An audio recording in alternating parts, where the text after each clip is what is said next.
کہ اس کی وجہ سے اس کے ماں باپ کو برا بھلا نہیں. السلام علیکم ورحمۃ اللہ وبرکاتہ.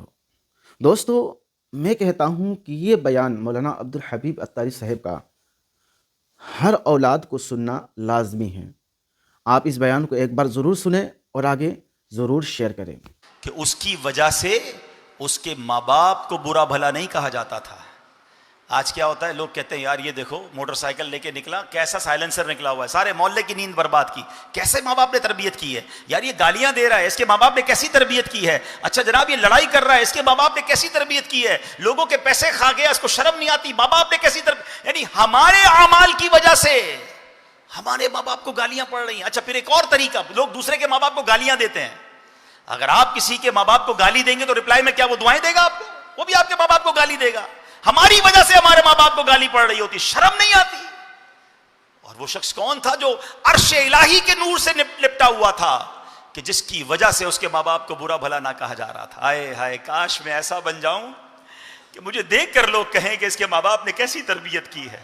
ارے بیٹا ایسا ہے تو ماں باپ کیسے ہوں گے. کاش میری وجہ سے میرے ماں باپ کی عزت بڑھے، لوگ میرے ماں باپ کو دعائیں دیں کہ ایسی شاندار تربیت کی ہے اس بیٹے کی کہ یہ بیٹا جناب دنیا کو نیکی کی دعوت دیتا ہے، یہ بیٹا نیک ہے، اس کی وجہ سے لوگ نیک بن رہے ہیں. ایسے بنو نا کہ وہ قبر میں ہیں ان کو دکھ نہ پہنچے، میری وجہ سے لوگ انہیں دعائیں دیں. مگر آج لوگ بوڑھے ماں باپ، بلکہ قبر میں چلے گئے ماں باپ، ان کو گالیاں دلوا رہے ہیں، ان کو برا بھلا کہلواتے ہوئے شرم نہیں آتی ہے. سنو، امام احمد بن حنبل نے ایک روایت لکھی. ایک مرتبہ حضرت موسیٰ علیہ السلام نے عرش کے قریب ایک شخص کو دیکھا. آپ کو اس کے مقام و مرتبے کی خوشی ہوئی. اس کے متعلق پوچھا تو بتایا گیا یہ کسی سے حسد نہیں کرتا تھا، چغلی نہیں کھاتا تھا، والدین کی نافرمانی نہیں کرتا تھا. عرض کیا گیا اے اللہ کریم، آپ نے عرض کیا اے رب کریم، والدین کا نافرمان کون ہوتا ہے؟ فرمایا یعنی جو ماں باپ کے لیے برا کہے جانے کا سبب بنے، یہاں تک کہ اس کی وجہ سے والدین کو برا کہا جائے، وہ والدین کا نافرمان ہے. آج زندگی میں یہ نیت کر لو یار کہ میری وجہ سے میرے ماں باپ کا دل نہیں دکھنا چاہیے، ان کو کوئی برا بھلا نہ کہے، میری وجہ سے میرے ماں باپ کی تعریف ہو، میں اپنے ماں باپ کے لیے خوشی کا باعث بنوں. ماں باپ کا نافرمان، اللہ اکبر. ابھی آپ نے شب برات گزاری ہے یار. شب برات میں کیا ہوا تھا؟ آپ نے پڑھا تھا، سنا تھا نا بیان، کہ قبیلہ بنی کلب کی بکریوں کے بالوں کی تعداد کے مطابق گناہگار جہنم سے آزاد کر دیے جائیں گے، مگر جو لوگ نہیں بخشے جائیں گے ان میں کون تھا؟ ماں باپ کا نافرمان تھا. کئی بار وہ آپ نے حدیث سنی ہوگی کہ اللہ کے نبی نے آمین کہی تھی جبریل امین کی دعا کر کے، جو اپنے ماں باپ کو بڑھاپے میں پائے، ان کی خدمت کر کے مغفرت حاصل نہ کر سکے، وہ ہلاک و برباد ہو جائے. اللہ کے نبی نے کیا فرمایا تھا؟ آمین. بتاؤ نا، ماں باپ کو انشاءاللہ ہم خوش رکھیں، والدین کو راضی رکھیں. اے میرے پیارے اسلامی بھائیوں، اعلیٰ حضرت امام اہل سنت کیا فرماتے ہیں؟ سنو، باپ کی نافرمانی جبار و قہار کی نافرمانی ہے، اور باپ کی ناراضی اللہ جبار و قہار کی ناراضی ہے. آدمی ماں باپ کو راضی کرے تو وہ اس کے لیے جنت ہے، ناراض کرے تو وہی اس کے لیے دوزخ ہے. جب تک باپ کو راضی نہ کرے گا اس کا کوئی فرض، کوئی نفل، کوئی نیک عمل اصلاً مقبول نہیں. عذاب آخرت کے علاوہ دنیا میں ہی جیتے جی سخت بلا یعنی شدید آفت نازل ہوگی. مرتے وقت معاذ اللہ کلمہ نصیب نہ ہونے کا خوف ہے. ہاں یہ بڑی کمال کی بات اعلیٰ حضرت نے بتا دی. ماں کے ساتھ تو اب بھی لوگ کچھ برتاؤ اچھا کر لیتے ہیں، باپ کو تو خاطر میں نہیں لاتے، سمجھتے باپ تو کرتا ہی کچھ نہیں ہے. ارے باپ کی ڈیوٹی تمہیں سنبھالنا تھی، ماں کی ڈیوٹی پیار کرنا تھی، تمہیں لگا صرف ماں ہی پیار کرتی ہے. ارے والد کی وجہ سے تو ماں پیار کرتی ہے. والد نے پیسے لا کر دیے، والد نے ہمیں پال پوس کر بڑا کیا، اور آج اپنے باپ کو نہیں پوچھتے لوگ. سنا آپ نے کہ باپ راضی نہیں ہے تو کوئی نماز نفل روزہ کچھ قبول نہیں، راضی کرو اسے. اے میرے پیارے اسلامی بھائیوں، آخری میں ایک واقعہ سنا کر اب بیان کو ختم کرتا ہوں. باتیں تو بہت ساری ہیں، کاش ہمیں یہ باتیں سمجھ آ جائیں. معاملہ یہ تھا، بنی اسرائیل میں ایک شخص تھا، اس کی آواز بہت اچھی تھی، خوبصورت آواز تھی، اور اللہ نے اسے ایک اور نعمت یہ عطا کی کہ وہ اپنی پیاری آواز میں تورات شریف کی تلاوت بھی کرتا تھا. جب یہ بندہ تورات کی تلاوت کرتا لوگ گھر سے نکل آتے تھے، اتنی اچھی تلاوت کرتا تھا. مگر اس کے اندر ایک عیب تھا، وہ شراب پیتا تھا. اس کی ماں اسے منع کرتی تھی، سمجھاتی تھی بیٹا اللہ نے اتنی نعمت دی ہے، اتنی پیاری آواز دی ہے، تو تورات پڑھتا ہے، شراب کیوں پیتا ہے؟ ماں کی سنتا نہیں تھا. ایک مرتبہ پھر تلاوت کرنا شروع ہوا تورات کی، لوگ جمع ہو گئے، خوب مجمع لگ گیا. جب تلاوت سے فارغ ہوا، اجتماع سے فارغ ہوا، گھر آیا، پھر شراب پی. ماں نے سمجھایا بیٹا کیوں ایسا کرتا ہے، اتنا اچھا کام کر کے آیا پھر شراب پی رہا ہے. نشے میں تھا، ماں کو ایسا تھپڑ مارا اس نے کہ ماں بیچاری گری، اس کی آنکھ بھی نکل گئی، اس کا دانت بھی ٹوٹ گیا. اس بدبخت کو اب خیال آیا کہ یہ میں نے کیا کیا، اپنی ماں کے ساتھ ایسا کیا. اب یہ نکل گیا جنگلوں کی طرف، خوب اللہ کی عبادت کی، پہاڑوں میں رہا، 40 سال تک مجاہدات کیے، فاقے کیے، یہاں تک کہ اس کے جسم میں ہڈیاں نکل آئیں. اب اللہ سے کہتا یا اللہ اب میرے گناہ معاف ہو گیا جو میں نے ماں کے ساتھ کیا تھا. اللہ نے فرمایا کہ ردائی من ردائی امکا، میری رضا میں، میری رضا اسی میں ہے جس میں تیری ماں کی رضا ہے. یعنی اس کو 40 سال کی عبادت کے بعد بھی سمجھ آیا جب تک ماں راضی نہیں ہوگی رب راضی نہیں ہوگا. پھر آیا ماں کے پاس اور ماں سے کہا 40 سال بعد. ماں نے کہا کون آیا ہے؟ کہا ماں وہی تیرا بیٹا تجھ سے دور چلا گیا تھا. اے ماں تو میری جنت کی چابی ہے، معاف کر دے. ماں ابھی بھی ناراض میں تھی، کہا میں تجھ سے راضی نہیں ہوں گی.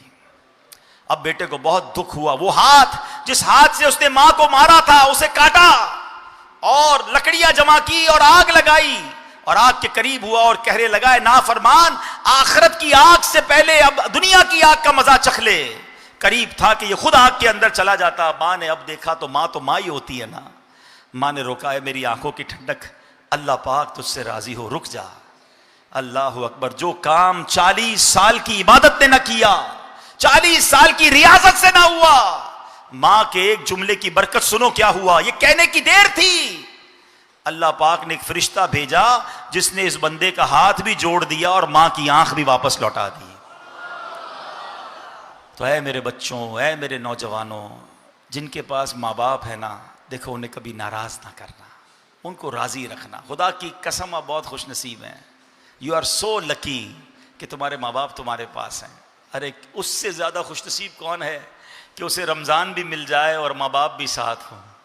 ماں کے ساتھ اگر افطاری مل جائے، والد کے ساتھ اگر افطاری سحری مل جائے اور ان کی دعائیں مل جائے، اس سے بڑھ کر خوش نصیب کون ہے یار. رحمت کے مہینے میں ماں باپ ساتھ ہیں تمہارے، ارے تمہارے گھر میں رحمتیں موجود ہیں، دعائیں لو، ان کی خدمت کرو، انہیں راضی کرو. ماں باپ کو ناراض کر کے کیوں بربادی لے رہے ہو؟ پوچھو ان سے جن کے ماں باپ چلے گئے کتنا یاد آتے ہیں. رمضان میں تو بہت یاد آتے ہیں. کئی بار میرے بیانات میں یہ بات کہی ہے کہ ماں باپ خاص طور پر 2 موقعوں پہ بہت یاد آتے ہیں. جب کوئی اللہ بڑی نعمت دے دینا، ہاں کوئی بڑی عزت ملے، کوئی بڑی نعمت ملے، کوئی نیا گھر مل جائے، کوئی نئی گاڑی سواری مل جائے، کوئی بھی ترقی ہو، بندہ کہتا ہے کاش میری ماں ہوتی تو دیکھ کر کتنا خوش ہوتی، میرا والد دیکھ کر کتنا خوش ہوتا. آج ماں نہیں ہے، اللہ نے اتنی بڑی نعمت دے دی. اور اسی طرح ماں باپ، پتہ ہے جب کوئی بڑا دکھ آ جائے نا، کوئی بڑی پریشانی آ جائے، کوئی بڑی بلا آ جائے، تب بھی ماں باپ بڑے یاد آتے ہیں کہ کاش ماں ہوتی تو ماں سے دعا کرا لیتا. ماں کہتی بیٹا فکر نہ کر، میں ہوں دعا کرنے والی. بس اس کا یہ کہنا ہی بہت تھا. والد کا ایک جملہ ہوتا تھا نا ہر مشکل میں، بیٹا میں ہوں نا، بس ختم. دل سے ٹینشن دور ہو جاتی تھی، کوئی سایہ ہے. مگر جب اب مشکل آتی ہے تو بندہ کہے جاؤں کس کے پاس، بات کس سے کروں. اے میرے بچوں، ان کی خدمت میں بیٹھو، ٹائم دو انہیں، ان کی برکتیں لوٹو. یہ چلے جائیں گے نا، پھر ان سے باتیں کرنے قبرستان جانا پڑے گا. ہاں جاتے ہیں کچھ لوگ ماں سے بات کر رہے ہیں، کدھر جا رہا ہوں؟ ماں کو بتانے جا رہا ہوں. نہ کرو ایسا، قدر کرو ان کی. آج میں نے 3 باتیں آپ سے کی ہیں کہ نور میں لپٹا ہوا، عرش کے نور میں لپٹا ہوا آدمی کون تھا؟ جو ذکر الہی کثرت سے کرتا تھا. نمبر 2، وہ کیا کرتا تھا کہ اس نے، تیسرے نمبر پہ یہ تھا کہ وہ ماں باپ کو برا بھلا نہیں کہلواتا تھا، اور دوسرے نمبر پہ یہ تھا کہ اس کا دل مسجد میں لگا رہتا تھا. اب آج نیت کر لو، انشاءاللہ ہم بھی یہ 3 کام کریں گے. انشاءاللہ اپنے ماں باپ کے دل کو سکون پہنچائیں گے. ہاں اگر جن کے ماں باپ چلے گئے نا، ایسے بیانات ہوتے ہیں، بعض اوقات خیال آتا ہے یار میں تو خدمت نہیں کر سکا، میں تو ان کو راضی نہیں کر سکا، اتنا ٹائم تو نہیں دے سکا. اچھا بعد میں اللہ دن اچھے کر دیتا ہے، اس وقت پیسے ہی نہیں تھے، اس وقت خدمت کرنے کا موقع ہی نہیں تھا، خود بھی چھوٹا تھا، ماں باپ تو چلے گئے. تو علماء نے اس کا بھی طریقہ بتایا کہ اگر ماں باپ چلے گئے نا، اب ان کو ایصال ثواب کرے، ان کے لیے صدقہ خیرات کرے، ان کے صدقہ جاریہ والے کام کرے، ان کی قبر پر جا کر ان کے لیے دعائیں کرے. اللہ پاک اس بچے کی، ماں باپ کی روح کو اس بچے سے خوش فرما دے گا، یہ فرما بردار گن لیا جائے گا. اللہ نے دن دیے، دیکھو نا آج اتنی بڑی مسجد میں بیٹھے، یہ بھی کسی نے اپنے والد کے نام کے لیے بنائی نا، کتنا بڑا تحفہ دیا اپنے والد کو. یہ نصیب والوں کا کام ہوتا ہے. میں تو مشورہ دیا کرتا ہوں کہ دیکھو آج دنیا میں اور آپ جس گھر میں رہ رہے ہیں نا، وہ ہمارے ماں باپ کی دعاؤں کی وجہ سے ملا ہے، یا ماں باپ نے دلایا تھا یا ماں باپ کی دعاؤں کی وجہ سے ملا. آپ کیا ایسا نہیں ہو سکتا میری اگر کسی کی ماں چلی گئی اور والد چلا گیا ہے، آپ اپنے ماں باپ کو جنت کا گھر دلا دیں؟ کہ جو اللہ کے حبیب علیہ الصلوۃ والسلام فرماتے ہیں جو اللہ کے لیے مسجد بناتا ہے اللہ اس کے لیے جنت میں گھر بناتا ہے. تو ماں باپ کے لیے مسجد بنا دیں، پوری نہیں بنا سکتے مسجد میں حصہ ملا دیں، اللہ کریم ہے، ماں باپ کو جنت میں گھر دے دے گا. اللہ پاک مجھے اور آپ کو عمل کرنے کی توفیق عطا فرمائے. ماہ رمضان اللہ ہم سب کو رحمت کے ساتھ عافیت کے ساتھ نصیب فرمائے. اور رمضان میں جہاں عبادت کرنی ہے، ذکر کرنا ہے، روزے رکھنے ہیں انشاءاللہ، پوری تراویح پڑھنی ہے انشاءاللہ، وہاں سخاوت بھی کیجیے. یہ بھی نبی پاک کا طریقہ ہے. پیارے آقا خوب سخاوت فرماتے تھے. تو اللہ کی راہ میں دل کھول کر خرچ کرے، جن کی زکوٰۃ کا ٹائم آ گیا وہ زکوٰۃ پوری ادا کرے، اور اپنے صدقات میں، اپنے زکوٰۃ میں جہاں اپنے رشتہ داروں کا اپنے خیال رکھنا ہے، اپنے غریب مسلمان پڑوسیوں کا، ملازمین کا خیال رکھنا ہے. اس کے بعد دعوت اسلامی کو بھی یاد رکھیں. اتنا بڑا جو دین کا کام دعوت اسلامی کر رہی ہے، اپنی زکوٰۃ، اپنے ڈونیشن میں، اپنے فطرے میں اپنی دعوت اسلامی کا ضرور ساتھ دیں. دوستو آپ نے بیان کو سنا، اپنا رائے کمنٹ باکس میں ضرور لکھیے گا. دوستو آپ کبھی ایسا نہ بنیں کہ آپ کے وجہ سے لوگ آپ کے ماں باپ کو گالیاں دیں، آپ کی وجہ سے لوگ آپ کے ماں باپ پر لعن طعن کریں. نہ ایسا کبھی آپ نہ بنیں، بلکہ اپنے آپ کو ایسا بنائیے کہ لوگ آپ کو دیکھ کر، آپ کے اخلاق کو دیکھ کر، آپ کے کام کو دیکھ کر لوگ آپ کے والدین کو دعائیں دیں، آپ کے والدین کی واہ واہی کریں، آپ کے والدین کی تعریف کریں، اور کہے کہ بیٹا اگر ایسے با ادب با اخلاق والا ہے، ایسے دیندار اور متقی پرہیزگار ہے، تو ان کے والدین کیسے ہوں گے. ایسے نہ بنے کہ آپ کی وجہ سے آپ کے والدین کو لوگ گالیاں دیں. دوستو رب تبارک و تعالیٰ سے دعا ہے کہ رب تبارک و تعالیٰ ہمیں ماں باپ کا فرما بردار بنائے. دوستو اس ویڈیو کو زیادہ سے زیادہ شیئر کریں، لائک کریں، اور اگر چینل پر نئے ہیں تو سبسکرائب بھی کر دیں. ملتے ہیں کسی اور ویڈیو میں، تب تک اپنا خیال رکھیں. خدا حافظ. السلام علیکم ورحمۃ اللہ.